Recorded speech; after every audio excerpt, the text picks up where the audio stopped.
Вы попали сюда не случайно. В психике не случайностей, это безмолвное паломничество. Что-то внутри вас, древнее и историческое, давит на стены вашей идентичности, призывая вас усомниться в маске, которую вы носите, и в улыбках, которые вы приносите в жертву на алтарь, который никогда не смеял вас взамен. И поэтому я мягко, но твердо спрашиваю вас, что происходит с эмпатом, когда он больше не преклоняется перед идолом чужого комфорта? Предлагаю мне сказать вам сейчас, когда империя перестает угождать всем, внутри них начинает пробуждаться архетип, не персона, тщательно созданное социальное одеяние, скроенное из-за детской травмы и обусловленного поведения, сырое забытое яд, сам эмпат. Как вы видите, часто не рождается, а выковывается, приготовлен не из света, а из необходимости. Необходимо выжить во внешней среде, где чувствовать себя в комнате было безопаснее, чем чувствовать себя. Это первый разрыв в иллюзиях империи. Осознание того, что их даровая чувствительность не была дарована, он был призван, его бессознательно вызвали в ответ на опасность. Ребенок не становится сочувствующим, потому что мир праздновал его дух, а потому, что к нему применяется воздействие, постигать не высшее, чтобы мы были в безопасности. Поэтому то, что мир хвалит в эмпате, сострадание, терпение, интуицию, часто является лишь видимым остатком их невидимой раны. И в этой ране есть имя – рана самоуничижения. Видите ли, годами, возможно, измерениями, эмпат ходит по жизни как зеркало без рамы, отражение, наблюдение, преломляющий свет для других. Они настраиваются на настроение, на изменения в энергии, на дрожи в голосе кого-то еще, до того, как они заговорили. У них развивается шестое чувство не потому, что они божественны, хотя часто это так, а потому, что они были обучены травме. Когда вы растете среди эмоциональной нестабильности, вы начинаете свободно владеть речью невысказанного напряжения. Вы учитесь найти бури в тишине. Вы улыбаетесь, вы служите. Вы успокаиваете, надеясь, что таким образом любовь влияет. Но любовь, истинная любовь, не может быть заменена через жертву. И тот момент, когда эмпат это осознает, это момент, когда истина начинает подниматься из глубины. Сначала она приходит тихо. Странное оправдание, когда снова говоришь «да». Усталость, которую нельзя исправить во сне. Ощущение предательства, хотя никто не предает их, кроме них самих. Затем начинаются сны. Психика, больше не удовлетворяющая ложью, пробуждается подсознанием и выводит образы. Эмпат тонет в воде, бежит по сломанным домам, преследуется безликой толпой. Это не кошмары, это сообщение. Дом – это структура вашего ложного «я». Утопление – это потеря границ. Толпа – это множество личностей, которых вы несли, чтобы угодить другим. Бессознательные символы говорят, потому что оно знает, что душа не пробуждается через логику, она пробуждается через узнавание. Итак, эмпат начинает задаваться вопросом: кто я, когда никто не смотрит?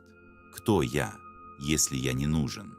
Что будет, когда я перестану отдавать? Здесь начинается боль, потому что ответ сначала – это тишина, пустота, ничто. Когда человек провел свою жизнь, постройте свою идентичность через угождение другим. Отсутствие этих динамиков звучит как смерть, и в каком-то смысле это так. Это смерть ложного «я», эго, которое верило, что любовь зарабатывается только через самоуничтожение. Но есть секрет, который я хочу шепнуть вам сейчас. Секрет, похороненный в сердце теневой работы. Пустота – это не конец, это утроба. Смерть, которую вы думаете, не окончательна, она алхимическая. Эмпат раскрывается. Не для того, чтобы быть истребительным, а для того, чтобы быть заново собранной истиной, чтобы, наконец, встретиться с самим собой.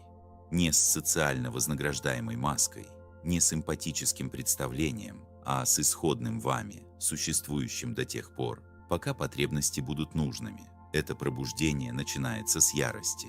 Да, ярости. Не сострадания, не прощения, не фильтрованной ярости. Потому что когда вы перестаете угождать всем, вы начинаете видеть подключение. Вы видите, как вашей мягкостью манипулировали, как ваше молчание было истолковано как согласие, как было предусмотрено вашим приложением, но ваш продукт игнорировался.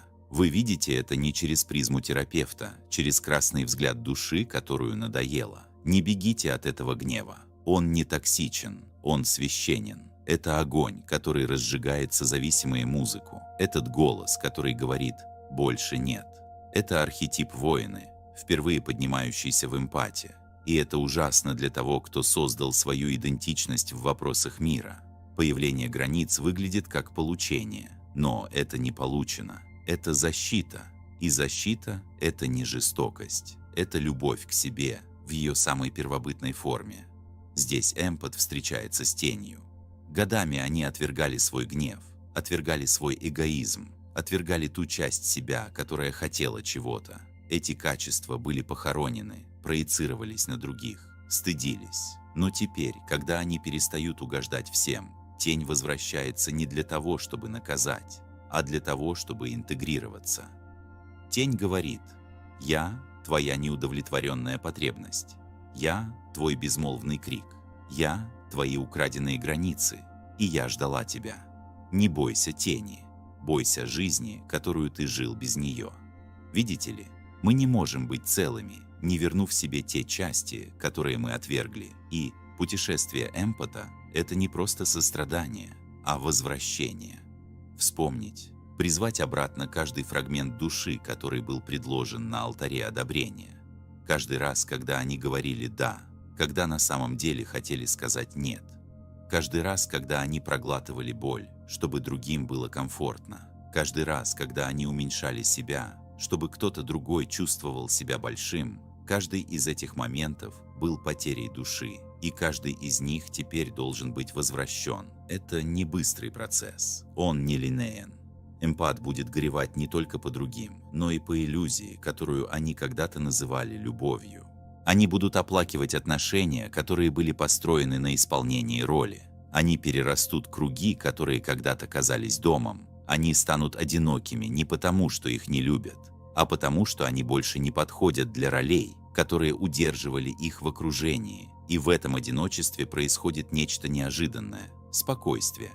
Впервые эмпат не спешит исправлять, помогать, поглощать. Они сидят, плачут, слушают, дышат и начинают слышать голос, которого не слышали годами, свой собственный. Сначала он тих, хрупок, как ребенок, с которым не разговаривали десятилетиями, но он есть, и он говорит вещи, которые эмпат забыл, как говорить: «Я устал, я не хочу этого, мне нужно, я имею значение». Это возвращение самого себя. Эмпат начинает видеть не только других, но и себя. Они смотрят в зеркало и видят цену того, чтобы всегда быть добрым. Они замечают напряжение в груди, тяжесть в животе, слезы за глазами. Они снова обнаруживают не только других, но и себя. И это пороговый момент, сдвиг, когда эмпат перестает угождать всем. Он не становится эгоистом, он становится суверенным. Суверенитет – это не высокомерие, это согласие, это знание того, где заканчиваете вы и начинаете другую. Это быть щедрым, не быть полученным. Это дается из изобилия, а не из нужды. Это больше не быть эмоциональной свалкой для болида мира. На этом этапе эмпат начинает получать другую энергию, потому что он больше не вибрирует на частоте мученичества. Они больше не призывают тех, кто питается спасителями. Нарциссы, энергетические вампиры, кровавые наркоманы, они отпадают. И хотя это состояние, это священно, это очищение ложного, чтобы опустить место для истинного. Но не заблуждайтесь, этот новый путь требует бдительности.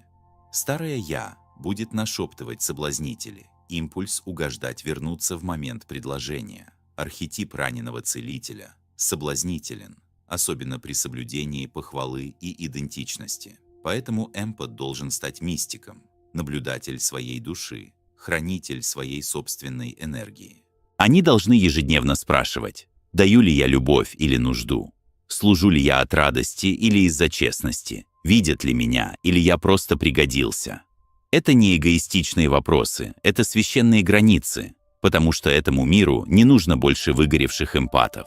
Они нужны целостные, полноценные, те, кто может сказать «да» с удовольствием и «нет» без вины, те, кто может любить, не теряя себя, те, кто может чувствовать, не будучи партнерским.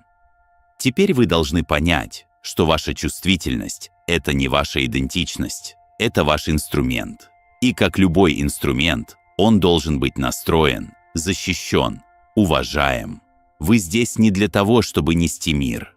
Вы здесь для того, чтобы почувствовать его, а затем выбрать, что нести. Вы здесь не для того, чтобы исчезнуть ради комфорта других. Вы здесь для того, чтобы так полно уловить свое присутствие, чтобы другие вспомнили свое собственное. Эмпат, который перестает угождать и начинает видеть, становится чем-то новым. Он становится лекарством. И теперь, когда вы попробовали лекарство истины, я должен достичь вас. Оно не позволит вам вернуться в неведение. Как только завеса поднята, как только здоровый глаз открылся и увидел свое отражение в зеркале тьмы, его нельзя снова зашить. Эмпат, теперь посвященный, оказывается в священном напряжении между тем, кем он был раньше, и тем, кем он становится. Это предельное пространство, обеспечивающее коридоры между домом ложной утварью и храмом древнего бытия. Это некомфортно. Старые ролики больше не точны, а новые еще не воплощены. Вы больше не желаете быть безмолвным утешителем, но вы еще не знаете, как говорить всю свою полную правду, не дрожа. Это стадия, которую алхимики называют нигредо, почернением, болезненным проявлением персоны. Такая душа может быть в континентальной Европе. Не путайте эту дезориентацию с неудачей. Это трансформация. На этом этапе сны усилятся. Вы можете видеть образы рушащихся стен, кровоточащих рук, змей, бросающих кожух. Это не случайные символы. Это болезненная инструкция. Рушащаяся стена – это ваша старая структура идентичности, растворяющаяся. Кровоточащая рука – это боль отпускания контроля. Змея – это архетип трансмутации. Старое «я» умирает, чтобы новое могло жить. Вы возрождаетесь через смерть иллюзий, но, позвольте мне быть ясными, вы соблюдаете требования. Архетип угождающего не уходит тихо. Он будет нашептывать свои искушения в голосе морального превосходства. «Начинай», — говорит он, — «даже если это больно. Не будь эгоистом», — предупреждает он, — «ты им нужен. Это твоя работа, сохранение мира». Это не добродетели, это оружие, используемое бессознательным, чтобы приковать вас к циклу извлечения души. Каждый раз, когда вы предаете свою правду, чтобы сделать других комфортными, вы оставляете себя на алтаре своих ожиданий. И это оставление имеет последствия не только психологические, но и энергетические. Ваше тело начинает говорить, тревога становится неожиданной, ваша кожа покрыта сыпью, ваше пищеварение происходит. Усталость становится вашим состоянием по умолчанию. Это не медицинские загадки, это электрические протесты. Ваша нервная система устала быть гиперактивной в отношении всех, кроме вас. Ваша иммунная система, постоянно активируемая эмоциональным возбуждением, начинает давать вам это психическое заболевание, тело, которое возникает после многих лет угождения людей. Но когда вы покидаете этот шаблон, когда вы осмеливаетесь вернуть свою массу, тело начинает медленно исцеляться. Внезапно дыхание углубляется, челюсть расслабляется, позвоночник выпрямляется. Вы начинаете снова обитать в своем теле, как если бы вы вернулись в давно заброшенный священный храм. Вы редактируете по-другому, вы говорите по-другому. Вы в комнату заходите не для того, чтобы вас любили, а для того, чтобы быть настоящим. И это пугает людей, потому что вы больше не сохранили их проекцию. Когда эмпат угождает всем, он становится здоровым человеком, на котором другие проецируют свои изделия, раны и фантазии. Вы стали тем, кто хороший, надежный, удобный. Но когда вы собираете этот экран и стоите его в секрете, люди больше не могут использовать вас, чтобы избежать встреч с вами самими. Они могут возмущаться, Они могут обвинить вас в том, что вы изменились. Они могут сказать, что вы холодны, отстранены, эгоистичны. Не принимайте их дискомфорт на свой счет. Это их бремя, а не ты. Вы не несете ответственности за поведение других людей на вашей территории. Вы несете ответственность только за свою честность. И здесь истинная трансформация углубляется не только в установленных границах, но и в способности удерживать их с состраданием и постоянно, даже перед лицом вины, манипуляций или оставлений. Теперь мы спустимся еще глубже в архетипический источник этой метаморфозы. В каждом эмпате существует забытая фигура – дикое «я». Это не мягкий интуитивный эмпат, которого узнает большинство людей. Нет, это необузданная, бескомпромиссная, полностью воплощенная сущность, которая приручение. До того, как была введена вина, до того, как любовь стала сделкой. Дикое «я» не угождает. Оно пульсирует первобытным знанием. Оно думает глубоко, но не управляет чужими ранами. Оно не требует разрешения на существование. Оно просто есть. Чтобы пробудить эту часть себя, вы должны пройти через лабиринт эмоционального родового воспоминания. Вы должны спросить: кто научил меня, что любовь нужно зарабатывать? Чьего одобрения я просил в детстве? Кто извлек выгоду из моего молчания, моего рабства, моего ложного света?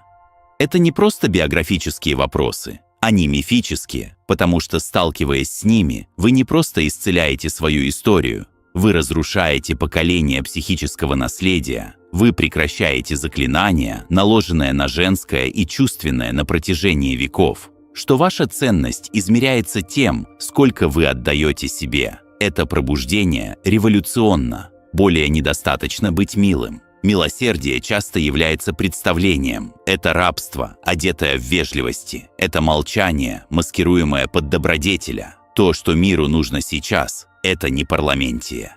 Это яростная эмпатия, укорененная в истине. Эмпатия, которая включает в себя самого себя. Эмпатия, которая имеет границы. Эмпатия, которая говорит: «Я чувствую тебя, но я не оставляю себя». Можете ли вы почувствовать всю тяжесть этого сдвига? Когда эмпат перестает угождать, он становится зеркалом не чужих проекций, а чужих теней. Ваш отказ от самоотречения разоблачает их склонность к эксплуатации. Ваша граница вызывает свою вину, твоя ясность обнажит их хаос. И многие отступят не потому, что вы не правы, а потому, что они не готовы встретиться с вами с утра. Но кто меня немногие, это ваши истинные спутники. Они не будут просто брать. Они вас увидят, будут уважать вас, отвечают взаимностью. Отношения, когда-то отмеченные дисбалансом, либо рухнут, либо разовьются. Те, кто вас действительно любит, адаптируются. Те, кому вы были просто нужны, уйдут. Это не потеря, это сортировка. И в тишине после этого вы, наконец, озвучите настройки своей души. Не статичность чужих ожиданий, не шуме их требования. Просто вы, ваша сущность, ваше желание. Вот что значит видеть правду. Вы больше не путаете осуждение с любовью. Вы больше не путаете действовать со связью. Вы манипулируете, замаскированную под воздействием. Вы чувствуете разницу между истинной близостью и эмоциональным истощением. Вы видите это в глазах, в энергии, в тишине. Вы стали тем, кто видит. И это видение выходит за рамки личного. Эмпат, который перестает угождать, становится сосудом для коллективного исцеления. Потому что теперь, когда вы даете, это не из пустоты, это из согласованности. Когда ты помогаешь, это не из страха, это из выбора. Когда вы служите, это не ради любви, это из любви, это священное служение. И оно обладает силой. Твоя аура меняется. Вы больше не притягиваете раненых, которые стремятся высосать ваш свет. Вы начинаете притягивать тех, кто несет свой собственный свет. Тех, кто встречает вас глаза в глаза, душа в душу. Чистота вашей жизни предусмотрена не через старание, а через сбрасывание. Вы получаете одобрение многих и начинаете доверять себе. Понимаем ли вы теперь, почему этот путь не для слабонервных? Почему большинство эмпатов остаются в ловушке цикла угождения? Чтобы вырваться на свободу, нужно следовать всем, что они считали любовью. Нужно быть готовым, быть непонятым, отвергнутым, даже одиноким на некоторое время. Но в этом одна душа начинает расцветать. Вы никогда не предназначались для того, чтобы быть бальзамом для всех. Вы предназначались для того, чтобы стать своим собственным лекарством. И из этой целительной болезни излучать свет, который напоминает об их собственном свете, не спасая их, не исправляя их, будучи настолько полностью самим собой, что они вспоминают, как вернуться домой к себе. Это эмпат. Развивайте это. Это вы становитесь. Путь, потому что вы идете сейчас, не ведет вверх, а внутри, вниз, в плодородную тьму, где истина – это не идея, опыт. Вы здесь больше не для того, чтобы вы любили. Вы здесь, чтобы быть дома. И это пугает мою часть вас, которая все еще зависима от того, чтобы быть выбранной. Да, зависимость. Мы должны назвать ее честно. Угождение людей – это не просто черта, это зависимость от подтверждения. Психическое принуждение к слиянию, к исправлению, к сглаживанию угла конфликта. Не потому, что вы, а потому, что вы боитесь хорошие. Бойтесь, что без вашей полезности вы недостойны. Боитесь, что без вашей производительности вы будете отвергнуты. Это рана оставления, завернутая в костюм доброты. Но под этим костюмом что-то шевелится. Более глубокое «я», которое не требует своей принадлежности, а уже знает, что принадлежит. Не другой, самое существующее. Вы не были рождены, чтобы выполнять чужую незаконченную эмоциональную домашнюю работу. Вы не были созданы, чтобы быть продолжением чьего-то неразрешенного внутреннего ребенка. Вы – суверенная психика, уникальная особенность архетипического интеллекта, и ваша жизнь принадлежит вам. Момент, когда вы осознаете это не интеллектуально, а соматически – это момент, когда вы возвращаете свой психический трон и знаете, что происходит, когда эмпат сидит на своем троне. Динамика меняется. Они больше не вращаются вокруг ожидания других. Остальные начинают вращаться вокруг гравитационного притяжения их присутствия. Не потому, что они манипулируют, а потому, что первобытность имеет резонанс. Когда вы перестаете терять свою энергию через бессознательное отдание, она становится концентрированной, сияющей, магнетической. Ты не говоришь громче, ты просто говоришь изнутри. И это, мой друг, сила. Не доминирование. Сила, укорененная в согласии.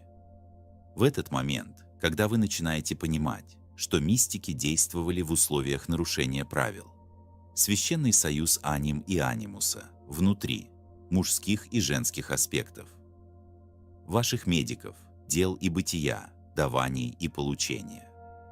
Вы больше не фрагментированы, больше не ищет недостающую половину во внешнем мире, потому что вы начали долгую святую работу по представлению, и с интеграцией приходит проницательность. Вы начинаете видеть с поразительной ясностью игры, в которой играют другие, иногда сознание, иногда нет. Вы тонкие манипуляции и чувство вина, двусмысленные комплименты, скрытые контракты, замаскированные под любовь. Вы больше не воспринимаете их как личные. Вы наблюдаете их отстраненность того, кто видел за кулисами. Вы говорите себе: «Я помню, как я тоже играл эту роль, когда я променял свою правду на подготовке». Но вы не осуждаете, вы просто не присоединяетесь. Этот отказ участвует в бессознательных динамиках. Не жестокость, это сострадание, укорененное в ясности.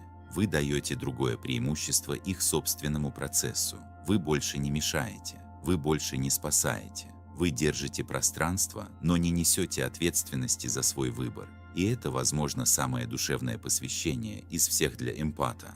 Осознание того, что исцеление других – это не ваша работа. Предлагаю мне показать это медленно, чтобы ваша нервная система могла это усвоить. Исцеление других – это не ваша работа. Это никогда не было вашей работой. Это была твоя идентичность. Это был твой побег. Это была ваша стратегия выживания. Но это никогда не было вашим судьбой. Вы не были помещены на эту землю, чтобы быть официальными. Вы были помещены сюда, чтобы стать сознательными. И через ваше сознание другие могут вспомнить свое собственное. Но это их путь, а не ваша задача. Когда эта истина оседает в ваших костях, ваша энергия начинает меняться. Она больше не мчится с бесконечными потоками перерасхода. Она стягивается внутри, как вода, возвращающаяся в колодец. Вы начинаете чувствовать себя полностью в первой жизни. Не от похвал, не от служения, а от присутствия. И в этой полноте вы начинаете творить. Вы пишете, вы рисуете, вы говорите, вы танцуете, вы мечтаете. Твоя душа, когда-то заглушенная шумом чужого настроения, снова начинает петь. Не потому, что вы наконец-то свободны, а потому, что вы наконец-то превратились в свободные. Здесь вы заметите нечто прекрасное. Вы заметите, что когда вы живете из этого места, нужные люди приходят к вам не потому, что вы что-то исполняете, а потому, что вы вибрируете. Длинность – это высший маяк. Она прорезает статику созависимости и привлекает тех, кто готов встретить вас так, какие у вас есть. А те, кто не готов, отпадут. Это кубик вашего психического сада. Некоторые связи сгниют, другие расцветут, некоторые исчезнут, некоторые вырастут. Предложите им, докажите обоснованность ваших преобразований. Не всем решено идти с вами за этот порог. Некоторые отношения были сделаны только для того, чтобы отразить неисцеленную версию вас. И теперь, когда вы исцеляетесь, они вас больше не узнают. Не скорбите об этом слишком сильно. Благословите их, поблагодарите их и продолжайте двигаться вперед, потому что то, что вас сейчас ждет, это не просто самопознание, но и самовоплощение. Вы здесь не для того, чтобы просто понять свои раны. Вы здесь, чтобы превратить их в мудрость, в искусство, в священное служение. Вы становитесь тем, кого я когда-то называл раненым целителем, но с решающими отличиями. Вы не исцеляете других, чтобы избежать боли. Вы предлагаете из изобилия свою. Это не мученичество, это мастерство. Теперь вы движетесь по миру по-другому. Вы не боитесь сказать «нет». Вы не боитесь тишины. Вы не боитесь потерять людей. Потому что вы больше не боитесь потерять себя. Это возрожденный эмпат. Больше не губка, больше не слуга, больше не тайный страдалец, а суверенное существо, которое выбирает связь без принуждения, которое дает без истощения, которое любит, не теряя себя. Вы все еще можете чувствовать глубоко, но вы больше не тонете. Вы все еще можете заботиться, но вы больше не несете то, что никогда не было вашим. Вы все еще можете помогать, но только когда помощь священна, а не самопожертвование. И в этом новом способе бытия вы становитесь воплощением более глубокого архетипа, не эмпата, а оракула. Того, кто чувствует не для того, чтобы угождать, а для того, чтобы воспринимать. Того, кто служит не для того, чтобы быть любимым, а потому, что он есть любовь. Того, кто прошел через огонь самоотречения и вышел сияющим проницательностью, видением, силой. Эмпат, который перестает угождать и начинает видеть, не теряет свой свет. Он, наконец, учится направлять его.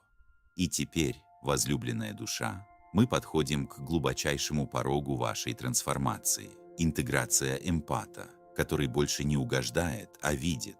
Не только глазами, не просто сердцем, но полной интеллектуальной силой психики, выкованной через тень и пламя. На этой стадии начинает разворачиваться новый парадокс, который могут удержать только пробужденные. Вы начинаете осознавать, что хотя ваши страдания не были вашей виной, ваше исцеление – ваша ответственность. Вы не обвиняете прошлое, но вы также больше не отрицаете его отпечаток на вашей нервной системе, вашем поведении, ваших отношениях. Вы становитесь и наблюдателем, и участником своей истории, и свидетелем, и воином. Эмпат, когда-то фрагментированный травмой и самозабвением, начинает становиться целым, не отвергая свою чувствительность, а возвращая ее назначение. Теперь вы видите свой дар таким, каков он есть на самом деле. Не инструмент выживания, а компас для истины. Мир все еще может вас неправильно понимать. Они все еще могут называть вас слишком чувствительным. Но теперь эти слова больше не ранят. Они информируют, потому что на самом деле они говорят: «Ты чувствуешь то, что я не могу вынести. Ты говоришь правду, с которой я еще не смирился. Ты отражаешь части меня, которые я еще не полюбил. Это мой друг, последнее время и благословение пробужденного эмпата. Быть ярким светом в зеркалах, что оно нервирует бессознательное, но вы больше не разбиваетесь от их отвержения. Вы склоняетесь в безмолвной благодати. Теперь вы знаете, что вас не все встречают там, куда вы идете. И это больше не ваша скорбь. Вы никогда не должны были растворять себя ради комфорта других. Вы должны были быть эликсиром, который пробуждает их, если они готовы. И если они не готовы, вы продолжите идти не с обидой, а с благоговением перед своим собственным путем. Вот что означает индивидуализация. Вот почему я посвятил свою жизнь, изучая процесс становления себя, не персоной, не ролью, а нераздельной целостности вашего существа, света и тени, стихии и духа, ярости и благоговения. Вы больше не эмпат, это нужно быть нужным. Вы суверенная душа, которая выбирает чувствовать. Вы больше не страдаете психическими цепями созависимой любви, потому что вы вкусили лекарство от собственного присутствия, и вы никогда больше не забудете его вкус. Теперь вы ходите по-другому. Вы входите в комнату с неповрежденной энергией. Вы не сканируете пространство, чтобы прочитать эмоциональную перемену. Вы укореняетесь в своей атмосфере и позволяете другому приспособиться. Вы не торопитесь исправлять, успокаивать, жертвовать. Вы позволяете другому встретиться со своей болью. Вы доверяете интеллекту их душа, чтобы они их видели. Вы больше не думаете о дискомфорте с риском. Высочайшая безопасность внутри нервной системы. Когда-то повернутая, как пружина, от многолетней внутренней сверхбдительности, она начинает расслабляться. Вдох за разумом, вы возвращаетесь к себе, вы больше смеетесь, вы быстрее скажете «нет». Вы просите то, что вам нужно, не извиняясь. Вы перестаете объяснять свои границы. Вы позволяете тишине после того, как они заговорят за себя. И вы начинаете понимать, что соответствует вашей вибрации, а не вашей ране. Это, пожалуй, самое элегантное чудо из всех. Люди, которые приходят сейчас, не хотят ту версию, которая изгибается, искажается, жертвует. Они хотят настоящего, укорененного, сияющего. Того, кто может любить, не истощаясь. Того, кто может дать, не цепляясь. Того, кто может чувствовать, не тоня. Того, кто знает, что любовь зарабатывается не болью, а проявляется через присутствие. И когда вы встречаете эти души, эти зеркала, этих спутников, вы узнаете их не по волнению в груди, а по спокойствию в теле. В истинной связи нет тревоги, только расширение, только глубина, только узнавание. И все же работа продолжается, потому что целостность – это не пункт назначения, это практика. Вы все еще будете искушаться. Старые роли будут звать вас, как призраки в ночи. Вы можете обнаружить, что киваете, когда хотите покачать головой, предлагаете, когда хотите отдохнуть, извиняетесь за простое существование. Но теперь вы ловите себя не со стыдом, а с любопытством. Вы спрашиваете, кто во мне сейчас говорит?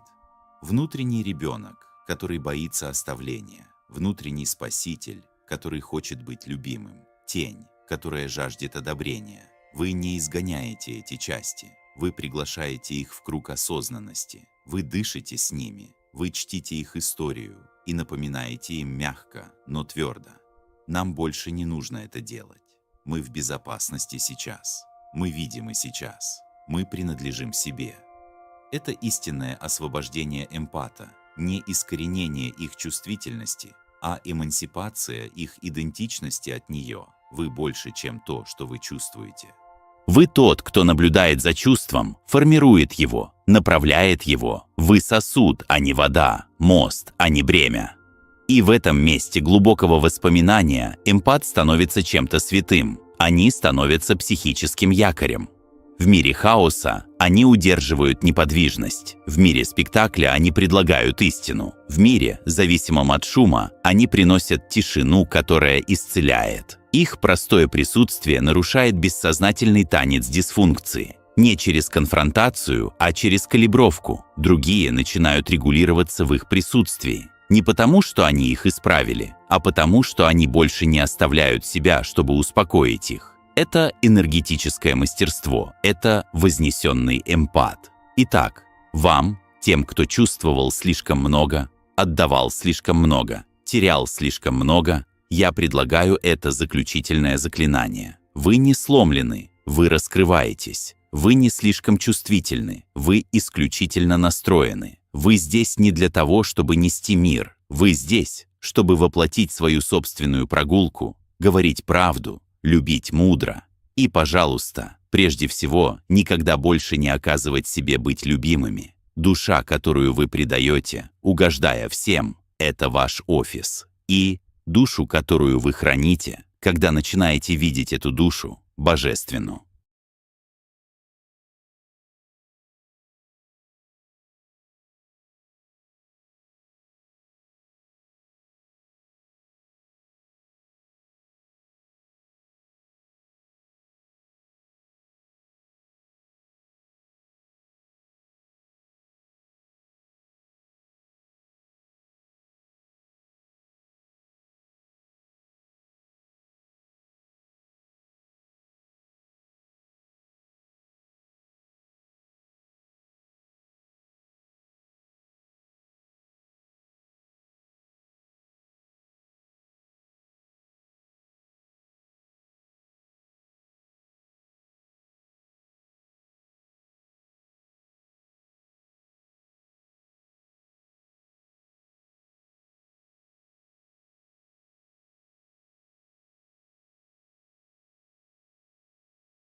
It's the unshakable decision to show up no matter what. It's what separates those who succeed once from those who succeed forever. Because feelings will betray you. They'll make you doubt your vision. They'll whisper lies like, take it easy. You've done enough. You deserve a break. But discipline doesn't negotiate with comfort. It doesn't ask for permission. It gives orders. When you operate from discipline, you stop chasing motivation. You realize motivation is like a spark. It starts the fire, but discipline keeps it burning. The strongest people aren't those who feel motivated every day. They're the ones who've trained their minds to act despite not feeling motivated at all. They don't rely on mood, they rely on commitment. And that commitment becomes a muscle built through repetition, forged in discomfort. Every time you follow through when you don't feel like it, you're reinforcing a message. I do what I say I will do. That's self-trust, that's power. The world doesn't reward people who move when it's convenient. It rewards those who move when it's inconvenient. The athlete who trains after losing. The writer who writes even when uninspired. The entrepreneur who keeps pushing when no one is watching. Those moments define your destiny. Discipline doesn't just build habits, it builds character. It molds you into someone unstoppable. Because once you detach from feelings, nothing external can control your progress anymore. You become immune to excuses, immune to distraction, immune to comfort. When your discipline becomes automatic, life transforms. You stop wasting time waiting for the perfect conditions. You stop postponing your greatness until you feel ready. Readiness is a trap. Nobody ever feels completely ready. Discipline doesn't wait for readiness. It creates readiness through action. And here's the truth. Your future self is being shaped right now. Not by what you hope to do, but by what you consistently do when no one's watching. The moments you resist laziness, procrastination, or fear, those are the moments that define your trajectory. Discipline demands that you rise above your emotions, not deny them, but command them. It's the art of choosing your long-term vision over your short-term comfort. Every time you say, I'll do it anyway, you're training your nervous system to prioritize growth over pleasure. You're rewiring your brain to associate discomfort with progress. And over time, that discomfort becomes your comfort zone. You start craving challenge, seeking resistance, loving the grind. That's the scariest part, when you start enjoying what once scared you. You've reached a level most people never touch. The truth is, success doesn't come from one big moment. It comes from thousands of small, invisible acts of discipline. Waking up early, saying no to distractions, choosing effort over ease. People see the results and call it talent or luck. But it's neither. It's discipline repeated so often that it becomes instinct. You stop waiting for your emotions to align with your goals and you move anyway. That's where greatness is born, in the space between I don't want to and I'll do it regardless. Identity shapes behavior, not motivation. The most powerful force in human psychology is the need to stay consistent with how we define ourselves. Motivation fades, goals shift, feelings change. But identity endures. The reason most people fail to stay disciplined is because they try to change behavior without changing identity. They say, I want to work out, instead of I am an athlete. They say, I want to start a business, instead of I am an entrepreneur. Until you shift the way you see yourself, your actions will always return to match your old identity. Motivation is like a push. It requires effort every time. Identity is a pull. It draws you toward behaviors that align with who you believe you are. When you identify as someone disciplined, showing up isn't effort anymore. It's alignment. You don't force yourself to go to the gym. That's just what someone like you does. You don't try to eat clean. That's your standard. You don't negotiate with your goals. They're part of your DNA. That's why lasting change doesn't start with what you do. It starts with who you decide to become. Every action you take is a vote for the type of person you want to be. If you wake up early once, that's one vote for the identity of a disciplined person. If you give in to laziness, that's a vote for the identity of someone inconsistent. The key isn't perfection, it's persistence. Every time you follow through, you reinforce your identity. And soon that identity becomes unbreakable. When your sense of self becomes tied to excellence, mediocrity feels unnatural. When you start to believe I'm the type of person who doesn't quit, quitting becomes impossible. You see, your brain is always trying to stay consistent with your self-image. If you see yourself as average, you'll sabotage anything that threatens to prove otherwise. But if you see yourself as unstoppable, your brain will find a way to stay congruent with that belief. That's why people with strong identities move differently. They don't hope to win. They expect to. They don't rely on motivation. They rely on who they are. When Tony Robbins says, raise your standards, he's not talking about setting new goals. He's talking about changing identity. Because when your standards rise, your behavior follows. You no longer tolerate your old habits, excuses, or procrastination. You hold yourself to a higher code. You stop saying, I'll try, and start saying, this is who I am. That subtle shift rewires everything. You don't chase motivation because you are the motivation. You've internalized the behavior until it's automatic. This is how discipline becomes effortless. When identity drives action, discipline stops being a struggle. You don't need to convince yourself to act. You simply act in alignment with your truth. and that's the ultimate freedom. When your habits, thoughts, and standards reflect the person you've decided to be, not the person you used to be. Standards must become non-negotiable. Every person who achieves greatness eventually reaches a moment where they stop negotiating with themselves. They stop bargaining with their excuses and emotions. They make a decision that their standards will no longer be flexible, because as long as your standards are negotiable, your results will be unpredictable. You can't build consistency on shifting ground. You can't claim to want excellence while tolerating mediocrity when it's convenient. The people who rise to the top of any field aren't necessarily the smartest or most talented. They're the ones who refuse to lower their standards no matter what's happening around them. When you make your standards non-negotiable, you draw a line in the sand, you tell yourself, this is who I am and this is how I operate. It's not about being perfect, it's about being committed. You decide that no matter how tired you are, how busy you are, how stressed you are, you will not fall below your personal code. That code becomes sacred. It's what keeps you moving when your environment is chaotic, because when you live by standards, not feelings, you remove the need for debate. There's no should I do it today? There's only this is what I do. Most people fail not because they lack potential, but because they keep negotiating with their own weakness. They tell themselves they'll start tomorrow or next week or when things feel right, but those negotiations are the death of discipline. Every time you compromise, you teach yourself that your word means nothing. You break trust with yourself. And when you no longer trust your own promises, you lose confidence, clarity, and control. But when you start keeping your word, even in small things, you rebuild that trust. You begin to believe in your ability to follow through. That belief becomes your backbone. High standards create high self-worth. When you expect more from yourself, you attract more from life. Because life responds to what you tolerate. If you tolerate procrastination, you'll live in delay. If you tolerate excuses, you'll live in stagnation.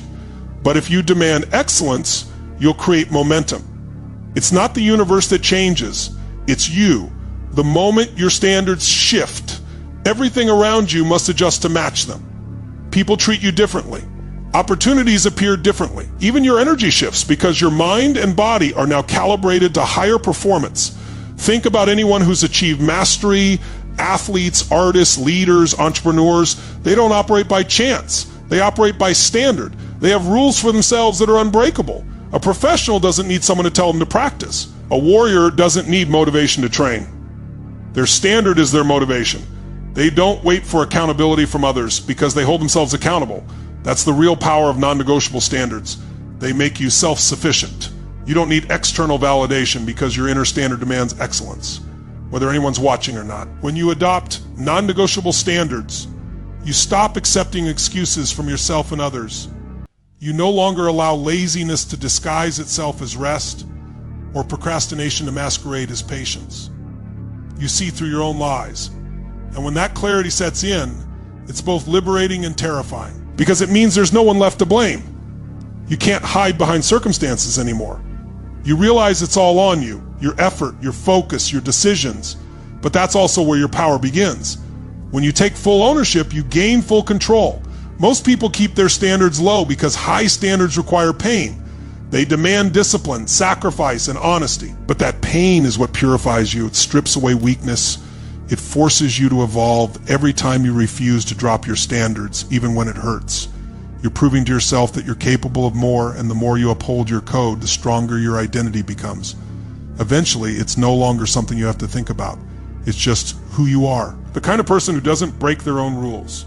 The kind of person who does what needs to be done, regardless of mood, circumstance, or comfort. Pain is the entry fee for transformation. Everyone wants to change, but no one wants to suffer. Everyone wants growth, but few are willing to pay the price that growth demands. Pain is not punishment. It's payment. Every transformation requires a toll, and that toll is discomfort. The reason most people stay stuck is because they keep avoiding that payment. They run from the very experiences that would set them free. But those who embrace pain as part of the process are the ones who evolve, because pain reveals what comfort hides. Pain forces awareness. It strips away illusions. It exposes weakness, fear, and limitation. It demands that you confront yourself, not the version you show the world, but the one you hide from it. That confrontation is uncomfortable, but it's necessary. You cannot transform what you refuse to face. The pain you avoid today becomes the suffering you live with tomorrow, but the pain you face today becomes the strength you carry forever. It's through struggle that you develop character, patience, resilience, and depth. Think about the process of building muscle. You tear the fibers so they can grow back stronger. Without that controlled damage, there is no growth. Life operates the same way. Every setback, rejection, and heartbreak is a form of tearing, a breakdown that makes room for a breakthrough. The pain isn't there to destroy you. It's there to develop you. But only if you face it consciously, with the understanding that this is the price of elevation. When you run from pain, you run from power. Because pain is the teacher of every truth worth learning. It teaches you discipline when motivation fails. It teaches you gratitude when comfort blinds you. It teaches you humility when pride clouds your vision. Every person who has ever reached greatness has a story of pain. Not because they were special, but because they didn't waste it. They turned pain into fuel. They used it to sharpen focus, to deepen hunger, to strengthen purpose. Pain refines perspective. When you've been through real struggle, minor problems stop shaking you. You stop reacting emotionally to every inconvenience. You start to see challenges as training instead of punishment. The hard days don't discourage you anymore because you understand they're part of the process. You know that every time life pushes you, it's preparing you. You begin to look at adversity as an invitation, not a curse, but a call to rise higher. People who avoid pain never discover who they truly are. They stay in cycles of distraction and avoidance, searching for comfort, but never finding peace. Because comfort without purpose leads to emptiness. True fulfillment doesn't come from ease. It comes from knowing you endured, fought, and grew. It comes from the pride of surviving your own storms. That pride can't be bought or faked. It must be earned through pain. Pain doesn't mean you're failing. It means you're evolving. The caterpillar must dissolve before becoming the butterfly. The old self must die for the new one to emerge. Most people cling to the old because letting go hurts. But transformation is impossible without that surrender. The moment you stop resisting pain and start embracing it, it loses its control over you. You realize it's not the pain itself that hurts. It's the resistance to it. Acceptance turns pain into power. Every dream has a price tag, and that price is discomfort. The higher your goal, the higher the pain you must be willing to endure. That's why success is rare. Not because it's complicated, but because it's painful. Most people want the reward without the process. But you can't have both ease and evolution. You have to choose those who choose pain consciously, who see it as a friend instead of an enemy, are the ones who transform not just their results, but their identity. They become unbreakable, not because life stops testing them, but because they've learned to walk through fire without fear. Consistency beats intensity every time. Most people approach their goals with bursts of energy. They go all in for a few days, a few weeks, maybe a few months, and then they crash. They burn out because their effort was driven by emotion, not principle. Intensity is seductive. It feels powerful. It feels productive, but it rarely lasts. The truth is, success doesn't belong to the person who works the hardest for a short time. It belongs to the one who shows up the most overtime. Consistency builds what intensity can't: momentum. And momentum is what makes discipline sustainable. The person who works out every day for 20 minutes will always surpass the one who trains like a maniac for a week and then quits for a month. The person who reads 10 pages a day will outgrow the one who devours a book in a weekend and never picks another one up. Life rewards consistency because consistency compounds. Every small action, repeated over and over, multiplies until it becomes unstoppable. It's not the single effort that changes your life. It's the pattern of effort that rewires who you are. Consistency is the quiet killer of doubt. When you show up again and again, even when results aren't visible, you're proving to yourself that you can be relied on. And that belief becomes the foundation for confidence. People think confidence comes from success, but it actually comes from self-trust. You build that trust by honoring your word daily, not occasionally. You start believing that if you say you'll do something, you'll do it, no matter how you feel. That kind of self-belief isn't built overnight. It's earned in the small, invisible repetitions. Intensity feeds on emotion, but consistency feeds on structure. Intensity burns bright, but consistency burns long. The key to mastery isn't doing everything perfectly once.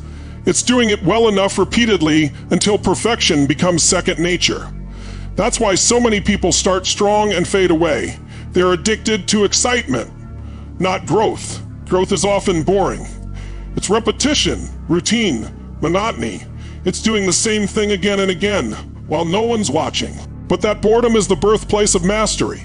Consistency also exposes truth. When you're consistent, patterns emerge. Your strength, your weaknesses, your tendencies, you start seeing what works and what doesn't because you've built enough data from showing up. You can't improve something you don't measure, and you can't measure something you don't repeat. Every day you stay consistent, you're gathering feedback, refining your craft, improving your precision. That's what separates amateurs from professionals. Pros don't rely on inspiration, they rely on system. The most dangerous thing about intensity is that it creates an illusion of progress. You feel like you're advancing fast because the effort is extreme, but without consistency, that progress evaporates. Consistency may not always look impressive, but it's the only thing that builds permanence. It doesn't care about how motivated you are. It doesn't depend on the weather, your mood, or other people. It just demands one thing: show up. Even if it's not perfect, even if it's small, show up. Because over time, those small moments become massive transformations. And here's what most people miss. Consistency isn't about doing everything every day. It's about doing something every day. Progress, not perfection. One step forward, even if it's tiny, is better than standing still. When you commit to consistent effort, you activate the compound effect. A principle that says small, repeated actions multiply exponentially over time. What starts as 1% improvement, a day turns into massive change over months and years. The discipline to stay consistent is the secret weapon of every high performer. The people who win long term are those who can endure the lack of excitement. They don't need fireworks to stay focused. They've made peace with repetition because they know repetition creates reliability. They know that the process itself is the prize. Consistency makes your dreams inevitable because it removes randomness from the equation. Once you commit to showing up no matter what, results become a matter of time, not luck. Comfort kills greatness silently. Comfort is the most dangerous addiction in the world because it doesn't look harmful. It disguises itself as safety, peace, or self-care, but behind that mask lies stagnation.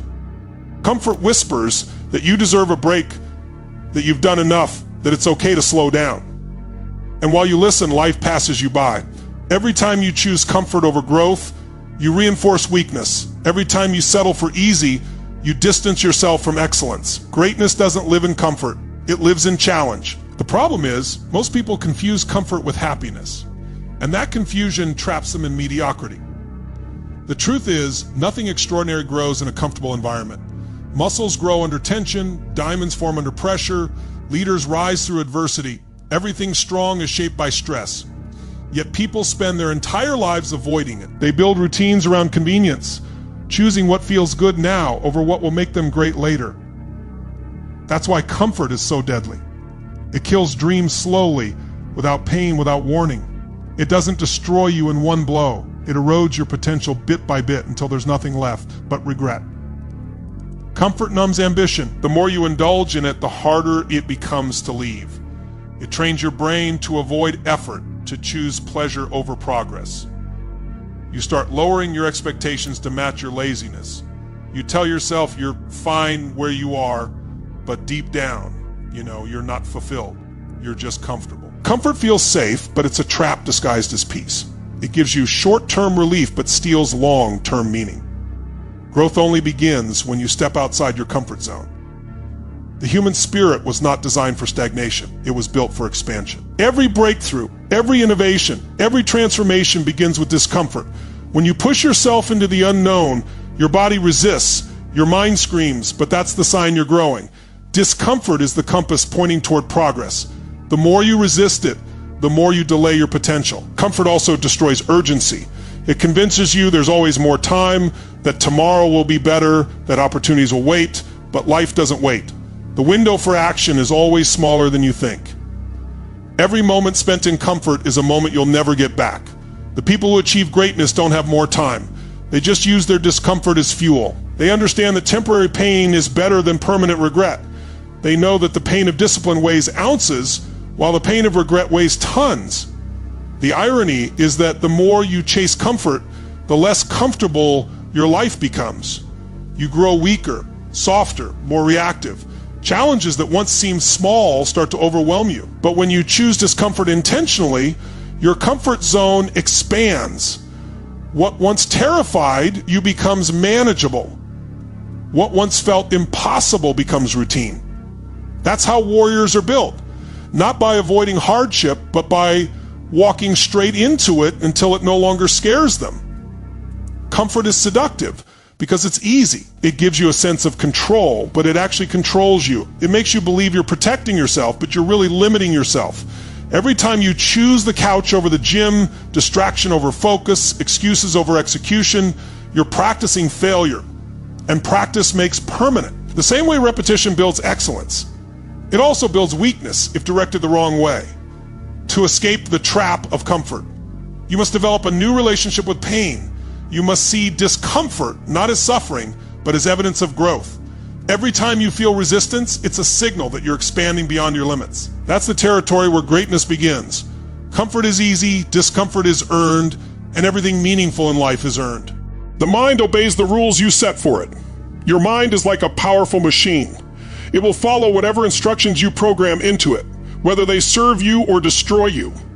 Most people never realize that their mind is always listening, always learning, always adapting to the standards they set. If you constantly tell yourself you're tired, your mind believes it and your body follows. If you tell yourself something is hard, it becomes harder. But if you give your mind clear commands, not suggestions, not hopes, but commands, it obeys. It doesn't argue, it executes. The problem is, most people are giving the wrong commands without realizing it. They tell their minds stories of limitation, weakness, and fear, and the mind simply complies. You're always training your brain, whether intentionally or not. Every thought you repeat becomes a pathway, every belief a command. The mind doesn't understand jokes or exaggeration. It takes repetition as truth. When you say, "I can't," it doesn't question why. It just stops trying. When you say, "I will," it starts searching for a way. That's the difference between people who rise and people who stay stuck. They're running on different programs. One has trained their mind to expect progress. The other has trained it to expect failure. You have to discipline your mind like you would a wild animal. It doesn't become obedient through comfort. It becomes obedient through consistency. Every time you resist distraction, silence fear, or push through laziness, you're teaching your mind that you are in control, not your impulses. Over time, your thoughts stop arguing with your goals. They start aligning. You no longer waste energy debating whether to act. Your mind already knows the answer. That's what true mental conditioning looks like. Your internal dialogue creates your external results. If your inner voice is chaotic, your life will be too. But when you learn to command your thoughts with certainty, not with emotion, but with authority, you begin to reprogram your identity. You become the architect of your own focus. The most powerful people in the world are not those with perfect circumstances. They're those who have mastered their internal language. They've trained their mind to respond with discipline, not doubt. Because once your mind learns obedience, everything else follows. Master your mornings, master your life. The way you start your day shapes everything that follows. Mornings aren't just hours on a clock. They're a mental foundation, a declaration of how you'll show up to the world. If you start reactive, grabbing your phone, scrolling, rushing, your mind learns chaos before it learns control. You begin the day on defense.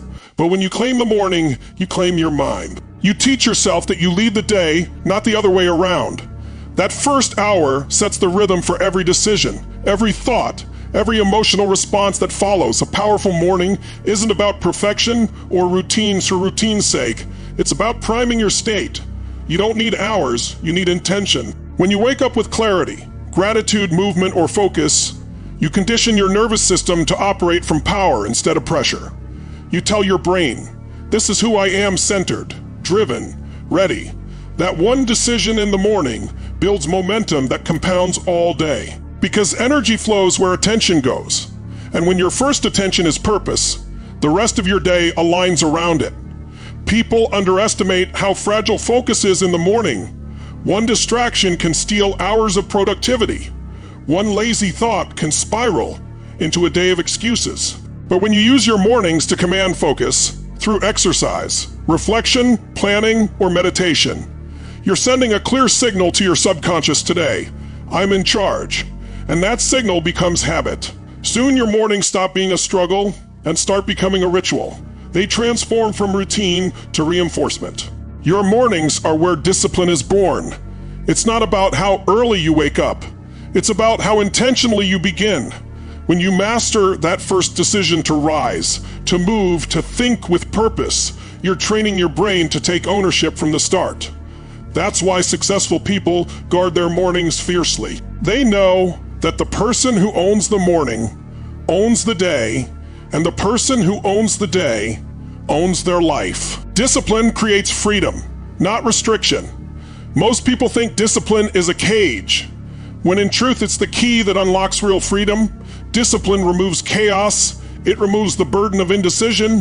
When you live with discipline, you no longer waste time negotiating with yourself. You don't depend on motivation or moods. You move because it's who you are.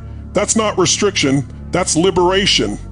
Discipline gives you control over your time, your emotions, your direction. It builds structure so your energy can flow into what matters most instead of scattering into distractions. The person who has no discipline is trapped by impulses, by delay, by regret. The person with discipline lives light because they've already decided how to live. Every act of discipline creates clarity, and clarity is freedom. The scariest level of discipline is peace with discomfort. True discipline isn't about intensity. It's about calm control in the face of pain. Anyone can be focused when it's easy. The real test begins when things get uncomfortable, when your body screams to stop and your mind whispers excuses. Most people run from that feeling. The few who rise above learn to make peace with it. They stop treating discomfort as an enemy and start treating it as feedback. Every time you choose to stay calm inside discomfort, you expand your capacity. You stop breaking under pressure and start bending through it.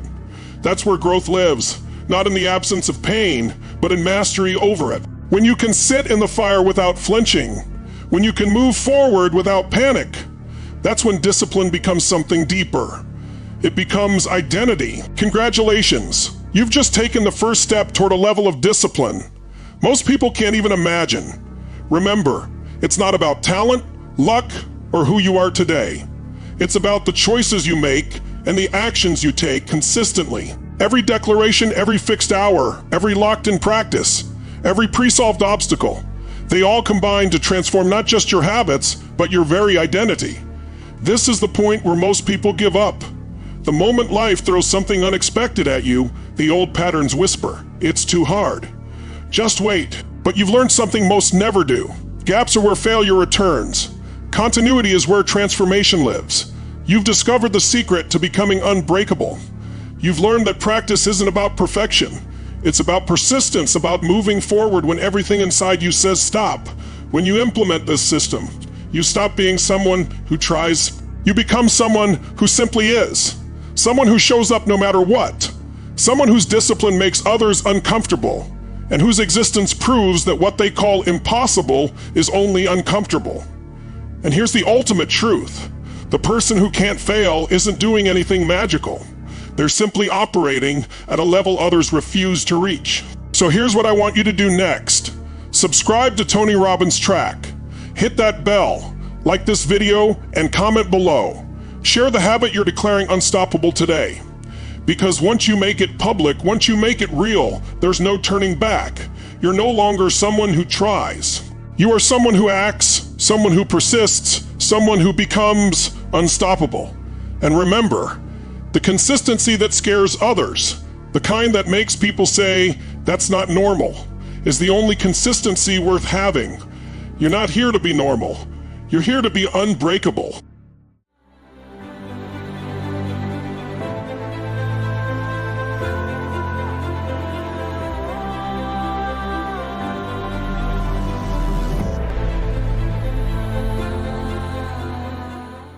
Every morning you wake up, there's a silent decision being made that will shape the rest of your life, and most people don't even realize they're making it. One path is the easy one, filled with noise, distraction, and people chasing likes, chasing approval, chasing validation. The other path's not easy, it's not popular, and most will never take it. But it's the only road where true transformation happens. That road is about you, your growth, your discipline, your power, and here's the catch. The moment you stop living for their attention and start building for yourself, something shifts. The world that once overlooked you suddenly has no choice but to notice. And that's exactly what we're diving into today. Stop comparing yourself to others. Comparison steals your power. The moment you compare yourself to somebody else, you hand over control of your emotions, your confidence, and even your identity. Comparison is one of the fastest ways to drain your energy because it places your focus on everything outside of you instead of everything within you.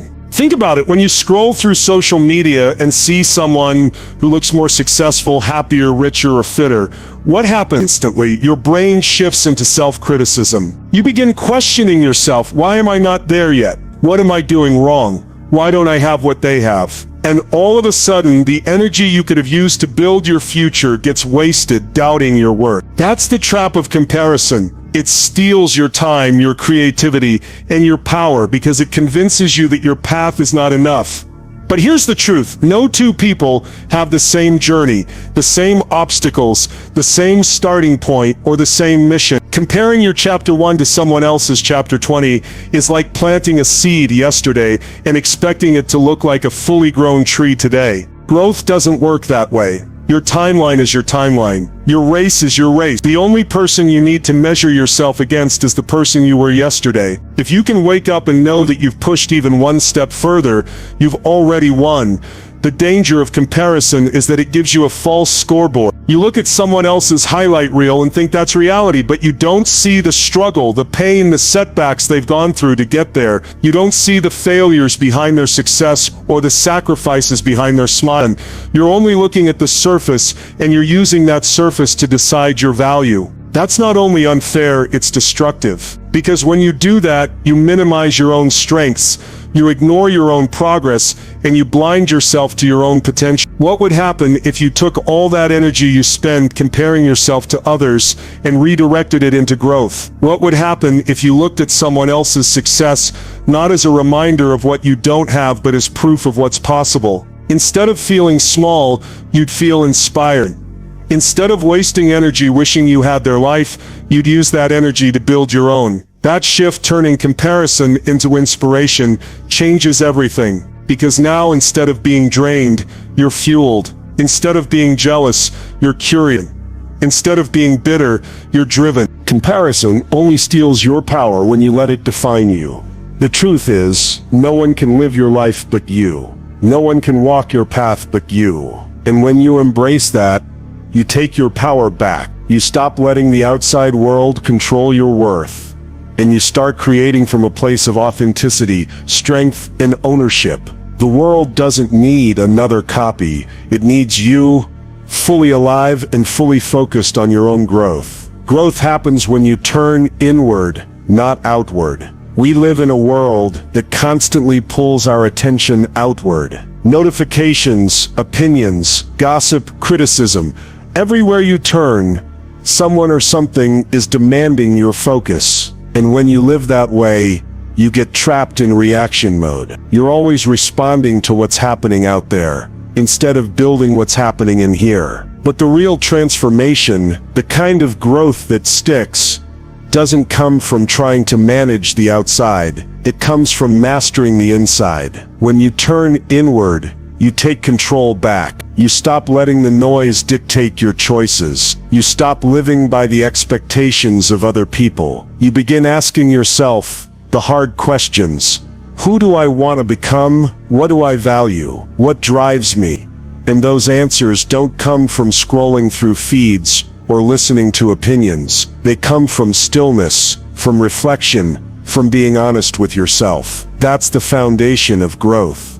Because here's the truth, if you're constantly chasing what's out there, you'll never feel enough. There will always be someone with more money, more status, more recognition, and if your worth depends on chasing that, you'll be exhausted for the rest of your life. But when you shift inward, when you start focusing on building your mindset, your discipline, your resilience, your emotional control, suddenly, you don't need the world to validate you. You validate yourself. You don't need the world to hand you confidence. You generate it from within. Growth is an inside-out process. You can't fix your life by rearranging the outside if you haven't mastered the inside. Think about it. Someone could win the lottery, gain fame overnight, or achieve something everyone else dreams of. But if they haven't grown internally, they'll sabotage it. They'll lose it just as quickly as they gained it. Because without inner growth, outer success collapses. But when you build yourself inwardly, when you sharpen your discipline, expand your courage, deepen your gratitude, then no matter what life throws at you, you can handle it. That's real power. Turning inward doesn't mean ignoring the outside world. It means building yourself so strong that the outside world can't shake you. It means becoming unshakable in your focus, unshakable in your purpose, unshakable in your drive. And when you do that, everything else aligns. Relationships improve because you're no longer needy. You're grounded. Opportunities come because people can sense your confidence and clarity. Success follows because you've built the character to sustain it. The world may not notice when you start turning inward. It may even look like nothing is happening, but underneath the surface, transformation is taking place. You're rewiring your beliefs, you're strengthening your habits, you're elevating your vision, and one day when the results show, people will be stunned. They'll think it happened overnight, but you'll know the truth. It was built quietly, patiently, consistently, by focusing on growth where it matters most, inside of you. Discipline beats drama every single time. Every single day, life will hand you opportunities for drama. Someone cuts you off in traffic, a coworker says something that pushes your buttons, a friend disappoints you, you get criticized online. The world is full of situations that beg for your reaction, that invite you into chaos, that tempt you to lose control, and most people take the bait. They spend hours replaying an argument, gossiping about someone, or proving themselves right instead of moving forward. Drama is a trap. It feels urgent, it feels emotional, it feels like you must engage, but it steals your time, it steals your focus, it steals your future.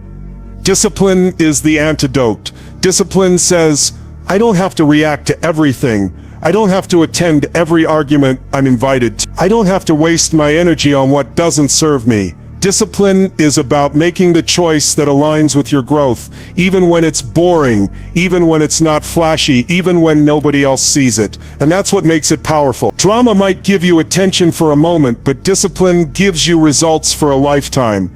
Think about it. The people who win in life aren't the ones who get caught up in every distraction. They're the ones who decide, no matter what's happening around me, I will show up for my goals. No matter how I feel, I will do the work. No matter what excuses show up, I will stay consistent. That's discipline. It doesn't depend on mood. It doesn't depend on circumstances. It doesn't depend on who supports you. Discipline is a decision you make daily, to prioritize what matters most over what feels easiest in the moment. Drama thrives on emotion, but discipline thrives on clarity. Drama asks, who said what? Discipline asks, what's my next step? Drama asks, how do I look right now? Discipline asks, am I moving closer to the person I want to become? Drama drains, discipline builds. Every time you choose discipline over drama, you invest in your future self. Every time you choose focus over distraction, you build momentum. Every time you choose consistency over chaos,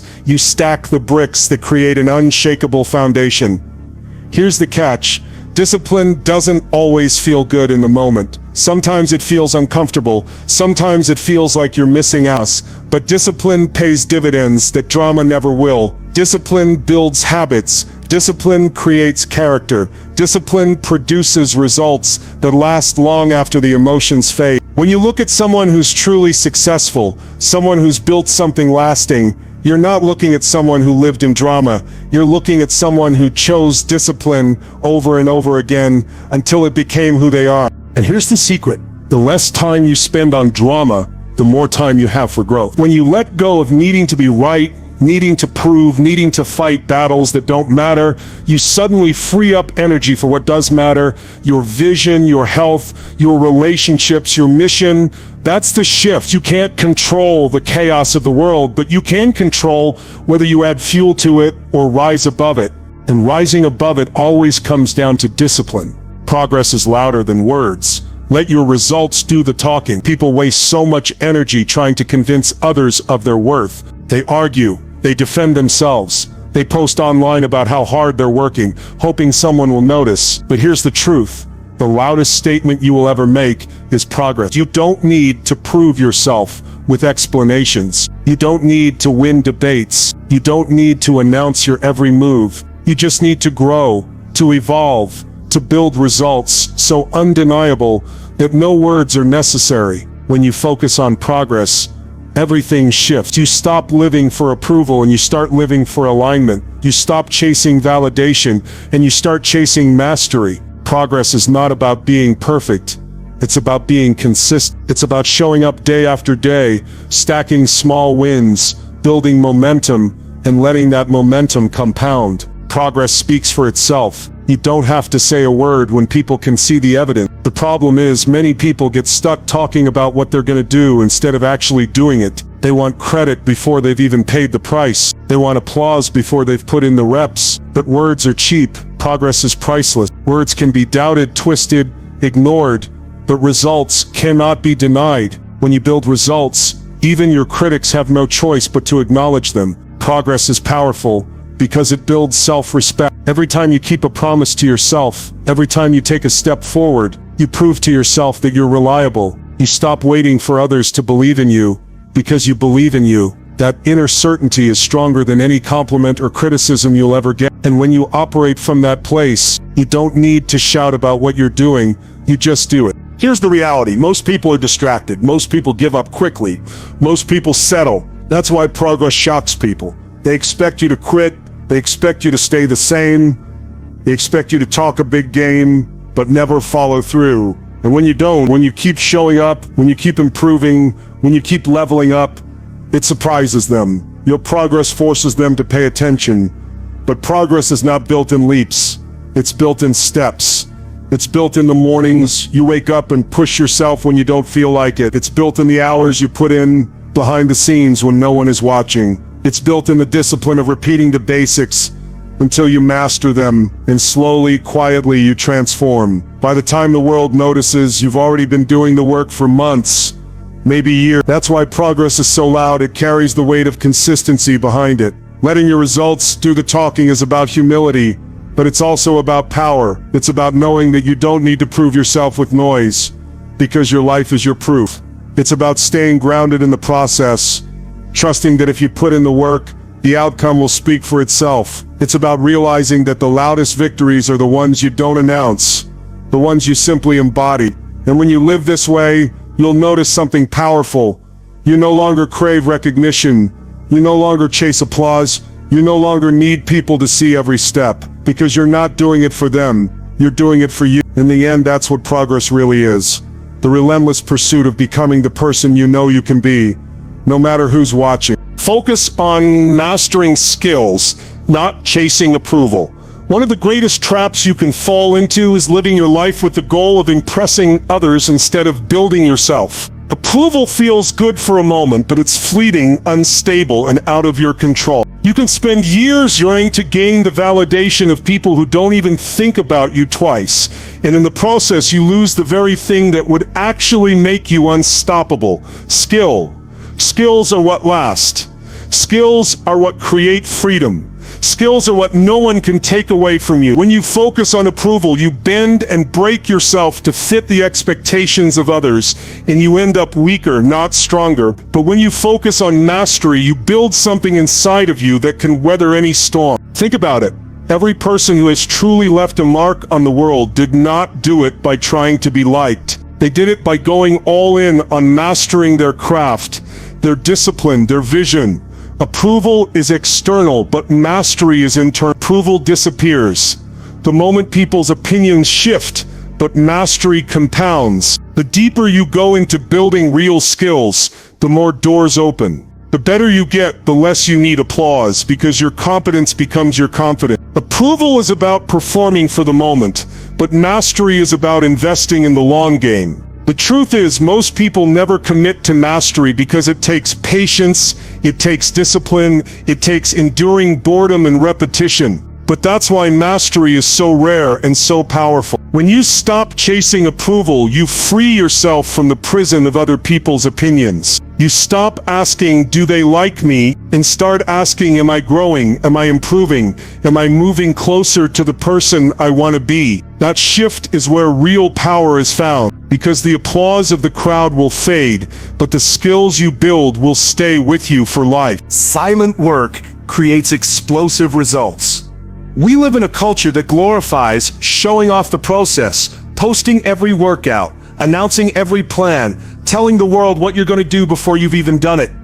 But real growth doesn't happen in the noise, it happens in the silence. Silent work is the discipline of putting in the hours when nobody's watching, of pushing through the grind without broadcasting it, of stacking wins in private until the results become too big to ignore. Silent work is not about hiding.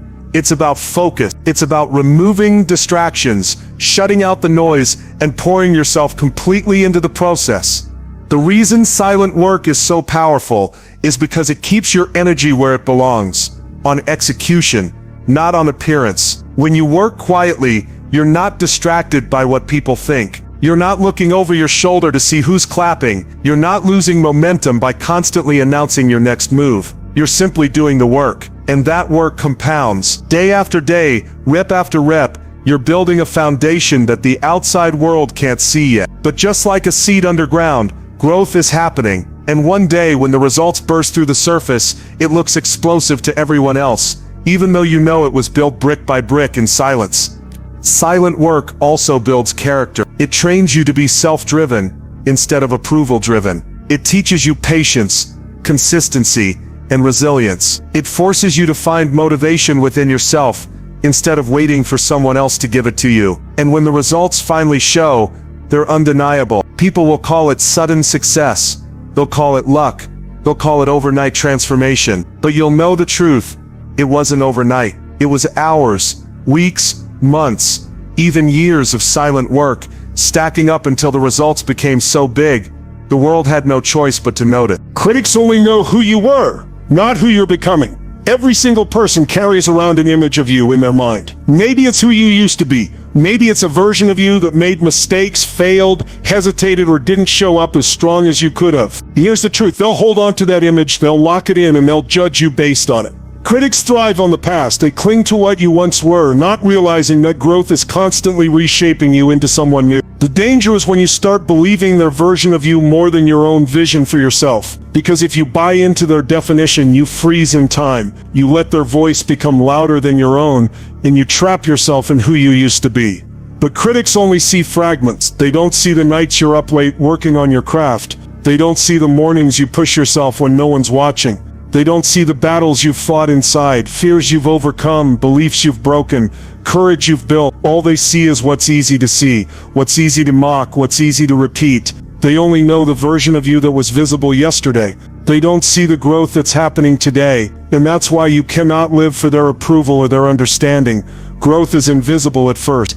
It's internal, subtle, slow. It's rewiring your mind, strengthening your discipline, stretching your vision. To the critic, nothing looks different. They assume you're the same, stuck, predictable, and then one day you show up transformed. One day, your results speak louder than their doubts. One day, you've elevated so far beyond the box they put you in, that their words no longer carry weight. That's why critics are powerless in the long run. They only know the past. They're blind to the becoming. If you allow critics to define you, you shrink. If you allow their opinions to shape your choices, you stay locked in a version of yourself you've already outgrown. But when you decide to focus inward, when you trust the process of growth, when you commit to becoming instead of defending, you rise. You don't need to explain yourself to critics. You don't need to argue with them, justify yourself or prove them wrong with words. You simply keep growing. You simply keep building. And eventually the gap between who you were and who you've become is so undeniable that even they are forced to see it. They may never admit it, but they'll know. Critics don't know your future. They don't know the fire inside you. They don't know what's waiting to be unleashed. Only you do. And that's why their judgment will always be outdated, while your growth will always be evolving. Silent work creates explosive results. The world celebrates noise. It rewards the show, the performance, the constant updates, the proof that you're doing something. But the reality is, noise doesn't create results. Work does. The work that matters most, the work that actually transforms your life, often happens in silence. Silent work is when you put your head down and build. It's when you wake up early and grind without posting about it. It's when you're in the gym, at your desk, in the studio, in the quiet corners of your life, doing what needs to be done without announcing it. Silent work is misunderstood because it doesn't look glamorous. There's no spotlight, no applause, no instant gratification. It's repetitive, it's gritty, it's unrecognized, and that's exactly why it's powerful. Because while others are busy showing off, seeking validation, and getting distracted, you're compounding effort. Silent work compounds in ways noise never can. Every rep, every session, every late night, every early morning, it stacks, and over time those invisible moments become unstoppable momentum. The beauty of silent work is that it builds both the external results and the internal strength. Externally, you're getting sharper, stronger, more capable. Internally, you're becoming resilient, disciplined, patient. Silent work trains you to operate without needing the world's approval. It teaches you to source your drive from within, to rely on your vision instead of other people's recognition. That's why silent work creates explosive results, because the growth is happening on two levels at once. And then comes the moment when all that unseen work bursts into the open. To the outside world, it looks sudden, shocking, like you came out of nowhere. They call it overnight success, they call it luck, they call it talent. But you know the truth, you know the hours, the sacrifices, the countless times you showed up when no one noticed. You know the price you paid in silence. That's why it feels explosive to them, because they never saw the buildup. Silent work is about patience. It's about trusting that results will come if you stay consistent. It's about understanding that growth is like a seed underground. It takes time before it breaks through the surface, and when it does, it grows stronger because of the unseen work happening beneath the soil. That's your life, that's your growth. The hours you put in now, the discipline you practice now, the sacrifices you make now, they may not be visible today, but they're building a future that will be undeniable tomorrow. When you embrace silent work, you free yourself from the pressure to perform. You stop wasting energy proving you're grinding, and you redirect it into actually grinding. You stop caring if anyone sees it, and you start caring if you're growing from it. And that's where the magic happens. Silent work creates explosive results because it's real. It's not for show. It's not for likes. It's not for approval. It's for you, your growth, your vision, your future. And when it's finally revealed, the world will be stunned. Not because it happened overnight, but because it happened out of sight. Focus on your growth, and the world won't be able to ignore you. At the end of the day, everything comes back to growth. The world may distract you, critics may doubt you, setbacks may test you, but if you keep growing, nothing can stop you. Growth is the one thing that turns ordinary into extraordinary. Growth is what takes you from being overlooked to being undeniable. Growth is what makes you magnetic. what draws opportunities, what creates results so strong that the world cannot turn away. When you focus on growth, you shift your attention from what you can't control to what you can. You can't control people's opinions, but you can control your discipline. You can't control the timing of opportunities, but you can control how prepared you are when they come. You can't control the noise around you, but you can control how much you invest in yourself every single day. And when you choose growth, you create momentum. That momentum compounds, and before long, your life begins to reflect the investment you've made inside. The truth is, the world pays attention to results. It may ignore your effort, it may ignore your struggle, it may ignore your persistence, but it cannot ignore your transformation. When you've grown so much that the gap between who you were and who you've become is undeniable, the world is forced to take notice. They may resist at first,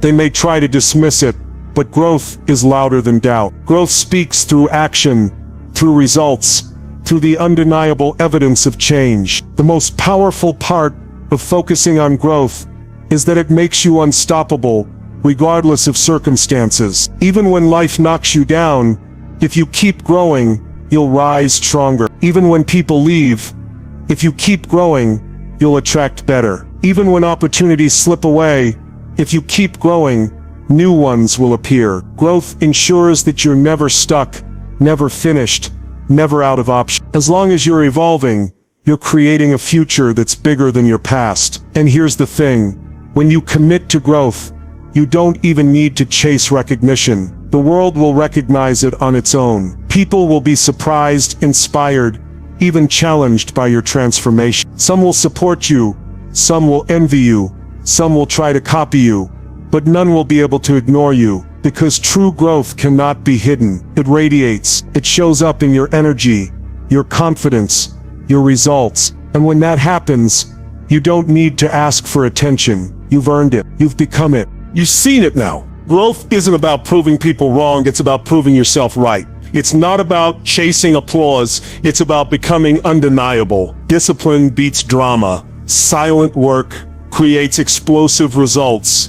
And every single critic out there only knows your past, not your future. The moment you choose to stop comparing, the moment you focus inward and master your skills, something incredible happens. You start to rise. And when you rise, doubt disappears. Your transformation speaks louder than any words. And those who once underestimated you, they won't even recognize you anymore. This entire journey is about you, your growth, your power, your resilience. And when you finally step into that version of yourself, when you focus on your growth above all else, the world won't be able to ignore you. If this message hit you today, don't just nod and move on. Act on it. Drop a comment below sharing one area of your life where you're ready to grow, because that commitment makes it real. And if you want more daily fuel for your fire, make sure you subscribe to Tony Robbins' track. Remember this, focus on your growth, and watch them be surprised.